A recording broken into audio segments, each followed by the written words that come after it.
गुरु साक्षात परब्रह्म तस्मै श्री गुरुवे नमः। वैसे तो गुरु महाराज जी की याद, गुरु महाराज जी की कृपा हर समय गुरुमुख के ऊपर बनी रहती है। यहाँ करीब 1 घंटे से जब से आकर बैठा हूँ, बार बार कानों में यही बात मिलती थी, गुरु महिमा, गुरु कृपा। अलग अलग देवियों ने अपने अपने भाव से किसी के द्वारा लिखे हुए ये शब्द कहे। मन में बार बार यही बात मिलती थी कि गुरु क्या चीज है, गुरु क्या हस्ती है, गुरु के अंदर क्या ताकत है। कि जिसने भी अपने गुरु से दीक्षा ले ली, वो दुनिया के किसी कोने में हो, अपने घर में हो, अपने व्यापार में हो, अपनी ड्यूटी में हो, लेकिन एक लगातार कशिश बनी रहती है कि मैं कब जाकर अपने गुरु के साक्षात्कार करूं। क्या कारण है कि गुरुमुख के मन के अंदर ये भाव जो है वो लगातार बना रहता है, उसके अंदर कभी कमी नहीं आती। इसका विशेष कारण क्या है? अक्सर महापुरुषों के मुखातिब से सुनते हैं कि गुरु शब्द 2 अक्षरों से बना है, गु और रू, जो हमें अंधकार से निकालकर प्रकाश की ओर से ले जाए, उसको भी हम गुरु कहते हैं। मन में अगर ये विचारें कि अगर 2 मिनट के लिए लाइट चली जाती है तो हम व्याकुल हो जाते हैं कि कब लाइट आए और कब हमें जो सूझना शुरू हो जाए। बिना लाइट के हमें अपने ही घर के अंदर पड़ी हुई हर एक चीज को प्राप्त करना बड़ा कठिन होता है। तो मन में ये विचारिए कि जब जो दुनियावी लाइट, जो घर के अंदर लाइट चलती थी, जब वो नहीं रही, हमें कितनी बेचैनी हुई। 2, 4, 5 मिनट के बाद जब वो लाइट हमें मिली तो हमें कितना सुकून मिला। ये तो बात है एक बाह्य और संसार की बात कि लाइट गई और 5-10 मिनट के बाद लाइट आ गई, हमें सुकून मिला। यही कारण है कि गुरुमुख के मन के अंदर बार बार वो परमानेंट लाइट को देखने की, उस लाइट में रहने का जो मन है वो बार बार करता है। क्यों करता है? क्योंकि उस लाइट के बिना उसके मन को शांति ही नहीं आती, वो स्थिरता ही नहीं आती। श्री रामायण जी के अंदर लिखा है कि सरिता जल जल निधि में जाई, कोई अचल जिन्हें जीव हरि पाए।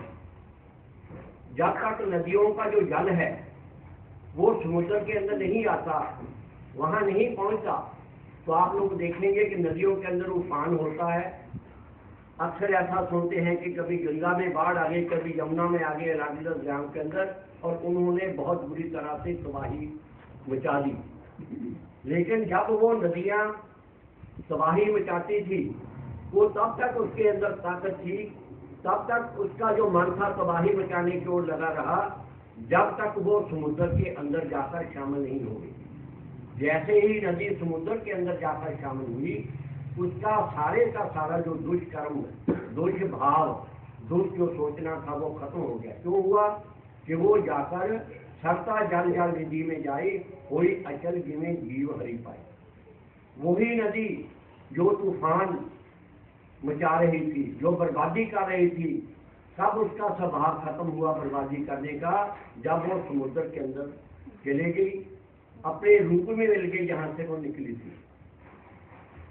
हमें जब तक अपने रूप का ज्ञान नहीं होता कि हम हैं क्या, ईश्वर की कृपा से मानव जन्म मिला, सभी कुछ मिलने के बाद भी हमें अशांति क्यों बार बार मिलती है? इस अशांति को शांति में बदलने का क्या साधन है? हर आदमी के मन के अंदर यही लालसा होती है। जो शांति के अंदर, आनंद के अंदर बैठा है, उसको तो ये भय लगा रहता है कि मेरी ये शांति और मेरा सुख कहीं गुम ना हो जाए। और जो अशांत है, दुखी है, उसके मन की लालसा होती है कि मेरे को शांति समृद्धि कैसे मिले। समृद्धि का खजाना कहाँ है? श्री गुरु चरणों के अंदर। जैसे जैसे बचपन से हम अपनी जवानी की तरफ आते हैं, मन की लालसाएं, मन में हमें अपना अभिमान, अपना जो ज्ञान है, वो इतना ऊंचा ले जाता है कि हम सोचते हैं कि हमारे जैसा विद्वान, हमारे जैसा अक्लमंद, हमारे जैसा सुंदर, हमारे जैसा बलवान जो है वो इस दुनिया में कोई नहीं। वो तब तक सोचता है जब तक उसको इस बात का ज्ञान नहीं कि तेरा ज्ञान, तेरी सुंदरता, तेरा धन, तेरी महल तब तक किसी काम के नहीं, जब तक उसके ऊपर गुरु की कृपा के द्वारा अंकुश नहीं लग जाता। हमारी सोच जब दुनिया की ओर दौड़ती है, हमें अशांति मिलती है। जब हम थोड़ा दुनिया से हटकर श्री गुरु महाराज जी के चरणों की तरफ आते हैं, इनके साक्षात्कार करते हैं, तो वही अशांत मन जो है वो शांति की ओर हो जाता है। क्योंकि हमारे विचारों को ही बदलते हैं सतगुरु महाराज। आदमी वही होता है जब उसका जो विचार है वो गलत होता है, तो इंसान होता हुआ भी वो हैवान बन जाता है। किसी ने कहा है कि आदमी ही आदमी के रूप में इंसान है, आदमी ही आदमी के रूप में हैवान है, आदमी ही आदमी के रूप में है देवता, और आदमी ही आदमी के रूप में भगवान है। इंसान तो हम जाने से हुए, हमें जन्म मिला कि हम इंसान पैदा हो गए। इंसान तो पैदा हो गए, लेकिन उसके अंदर हैवानियत कब आई? इंसान तो था, काम उसने इंसानियत के करने थे, हैवानियत उसके अंदर तब आई जब उसने कहीं जाकर सत्संग सुना ही नहीं, किसी महापुरुष के चरणों में गया ही नहीं।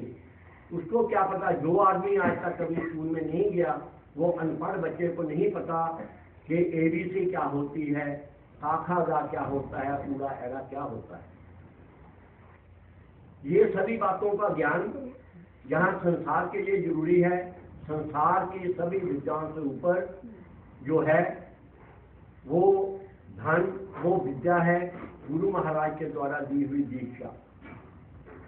क्योंकि किसी ने कहा है कि तेरे नालों वध अकल वाले ने जहान च होए, दुनिया च देखे लोग हीरियां च फूलदे, सोने दे संघासनां ते बहन वाले महाराजे, अंत वेले वो भी तेरे नहीं कौडी मूलदे, जिंदा कुर्बान होइयां लखां जेदी जान उत्ते, अंत वेले देखे वो भी खाक विच रुलदे, इन्ना कुछ जानदे होए भी आना पता नहीं, लोग बैठे बैठे उस रब नूं नहीं भूलते। रब को कब भूलते हैं? जब तक हम किसी संत महापुरुष सतगुरु की शरण में नहीं जाते। जैसे ही हम किसी सतगुरु महाराज की शरण में चले जाते हैं, तो हमारा जो हर श्वास है वो भगवान को याद करता है, सतगुरु के द्वारा दिए हुए मंत्र का जाप करता है, और उसको दो बातें हर समय अपने जो मन के अंदर वो पक्की हो जाती हैं। क्या है वो दो बातें? दो बातों को याद रख, जो चाहे कल्याण, पहले प्यारी मौत को, दूसरा श्री भगवान। भगवान की याद कौन दिलाता है? भगवान को याद करने का अभ्यास हमें कौन देता है? हम अभ्यासी कैसे बनते हैं? जब बार बार हम आकर अपने सतगुरु महाराज जी के श्री चरणों में आते हैं, हमारे कानों के अंदर महाराज जी के आशीर्वाद के रूप में जो शब्द है वो पढ़ते हैं, तो हम उस रास्ते पे चलने के अधिकारी हो जाते हैं, जो रास्ता हमें कल्याण के मार्ग की ओर ले जाता है, जो हमें मुक्ति देता है। यही जीवन का सार है। लेकिन सार जो है वो इतना आसानी से नहीं मिलता। दूध को जब तक हम उबालकर उसके नीचे आग नहीं जलाते, इसके अंदर जो खुरपा चलाने वाला होता है वो ध्यान से नहीं चलाता, तो नीचे आग भी जलती है, कढ़ाई के अंदर दूध भी है, लेकिन उस दूध से खोआ नहीं निकलता। क्यों नहीं निकलता? जब तीनों बातें थी, आग भी जा रही थी, दूध भी था, और दूध के अंदर खोआ भी था, वो एक रूप क्या बन गया, ये आप लोग अंदाजा लगाइए। उसका कारण क्या था, तीनों चीजें हुई।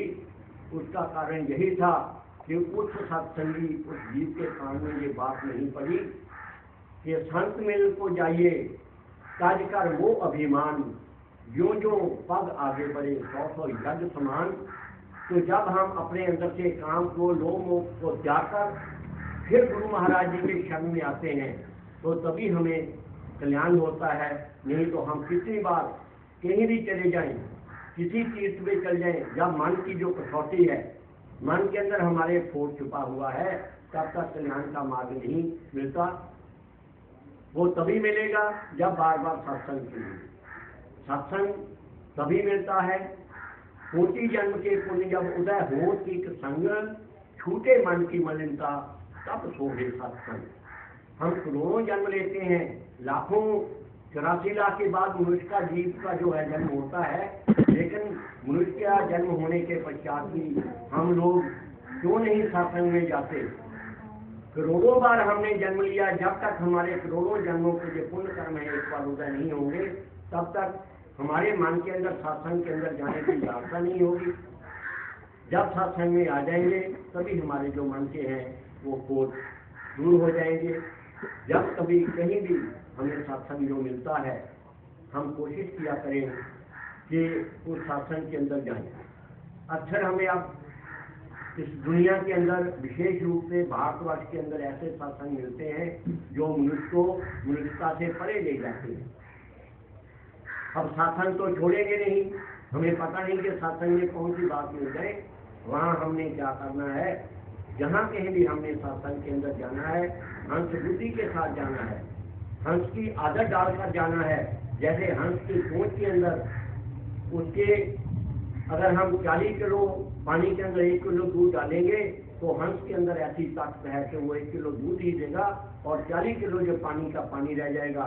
अगर हम वहाँ जिज्ञासु के रूप में जाएंगे, देखेंगे ये बात हमारे लिए कल्याणकारी है, ये नहीं कल्याणकारी, कहीं भी जाएं, लेकिन जो हमारा ध्यान है वो अपने सतगुरु के श्री चरणों में, उनके द्वारा दिए हुए शब्द में अगर लगा रहेगा, आपको दुनिया का कोई भी सत्संग जो है, दुनिया का कोई भी संत जो है वो आपको अपने मार्ग से नहीं बता पाएगा। लेकिन बार बार उसी बात पे आकर बात रुक जाती है कि जब तक हम महाराज जी के शरण में नहीं आते, बार बार इनका सत्संग रूपी आशीर्वाद नहीं लेते, हमारी जो बुद्धि है बढ़ती रहेगी। जब हम अभ्यासी हो जाएंगे, यहाँ आने के हमारे कान आदि हो जाएंगे इनके सत्संग के रस को पीने के लिए, आंखें हमारी ललायत हो जाएंगी महाराज जी के दर्शन को पाने के लिए, तब तक जो हमारा है वो कल्याण नहीं हो पाता। लेकिन ऐसा तभी हो पाएगा जब बार बार यहाँ आएंगे, क्योंकि कर्त करते अभ्यास के जड़मती होश तो जान, रसली आप जाप से सिर पर पड़ते निशान। आओ महाराज जी की कृपा से पात्र बने, पात्र बनकर हम भी जैसे सिरा के ऊपर वो रस्सी के निशान पड़ जाते हैं, हमारी बुद्धि के अंदर, हमारे मन के अंदर, हमारी आत्मा के अंदर भगवान का नाम उसी प्रकार अपनी छाप छोड़े, तभी हम कल्याण मार्ग से चलेंगे। इतना कहते हुए वाणी को विश्राम देता हूँ। महाराज सतगुरु महाराज जी की कृपा हम सभी पे बनी रहे, जो यहाँ सत्संगी है, जो नहीं भी सत्संग उनके ऊपर भी कृपा बने, ताकि वो भी जो सीधे मार्ग पे चले। बोल सतगुरु महाराज।